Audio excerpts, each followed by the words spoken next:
ودينا غسلنا جعل المواعين زي ما انتم شايفين. بقى كنت عامله النهارده محشي، وانتوا عارفين مواعين المحشي. طبعا غسلت المواعين كلها. دي اول حاجه لازم نعملها.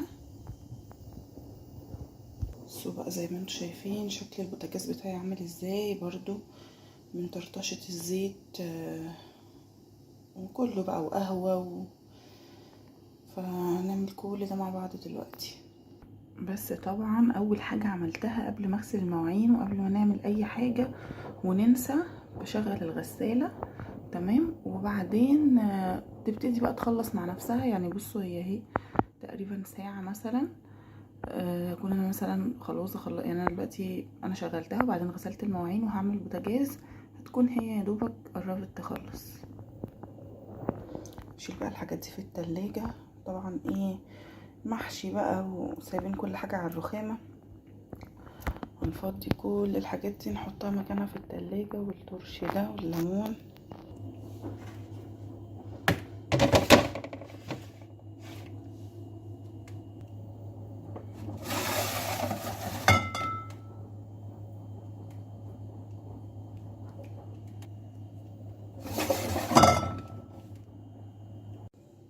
انا جبت البلانشات دي، هي الكيس فيه 4، لكل واحدة بتقطعي عليها حاجة. بصوا دي للخضار، واللحمة الحمرا دي وبتاعة السمك لونها لبني، والفراخ هي عجبتني عشان كل حاجة ليها حاجة، فانا شفتها على النت وجبتها. هي رخيصة قوي.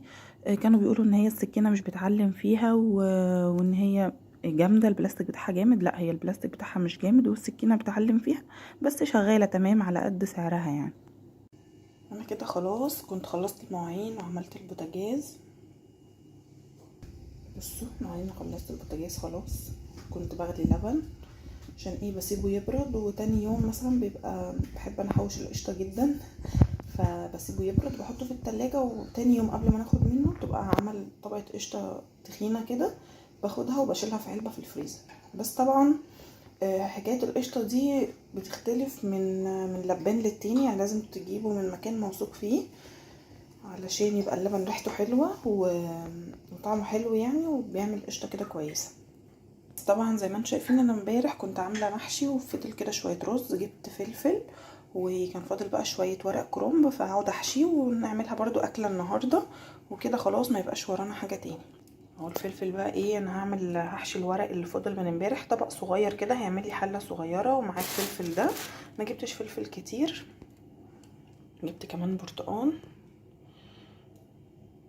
هعمل بقى جنب المحشي طبعا ملوخيه، ف يعني ما كانش ليا مزاج اجيب بقى ملوخيه واقعد اقرطف وكده. بحب طبعا الملوخيه بتاعه السوق، بس كسلت اروح السوق ورحت جايبه كيس ملوخيه. المهم ان احنا نعمل ملوخيه جنب الاكل وخلاص.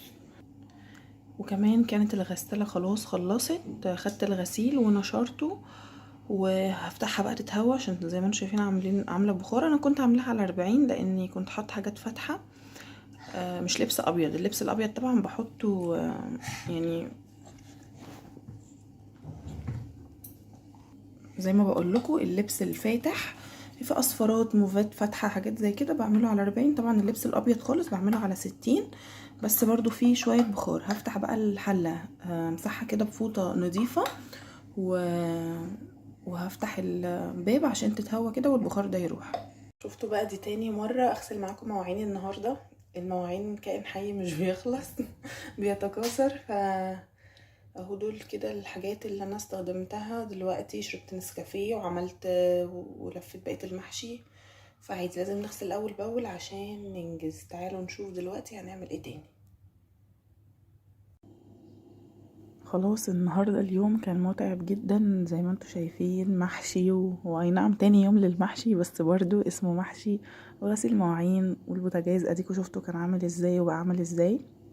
طبعا الفيديو ده هدفي ان انا بشجعكم. طبعا في ناس كتير عارفة الحاجات دي وكلكم شاطرين، بس انا هدفي من الفيديوهات دي التشجيع، بلس كمان ان انا بحب النوع ده من الفيديوهات جدا، فيديوهات الترتيب والتنظيف. طبعا عايزاكم تشجعوني وتحطوا لي لايك كتير للفيديو وتشجعوني في الكومنتات. اهو طبعا زي ما انتم شايفين انا تعبت قد ايه، فلازم بقى تشجعوني. واللي مش مشترك عندي في القناة ياريت يشترك عندي علشان ابقى متحمسة ان انا اعمل لكم فيديوهات اكتر. من النوع ده يعني من الفيديوهات. وان شاء الله الفيديو الجاي هيبقى فيديو بقى مفاجأة مش هقول لكم عليها دلوقتي. يا رب بقى الفيديو يكون عجبكم، واستنوني الفيديو الجاي. باي باي.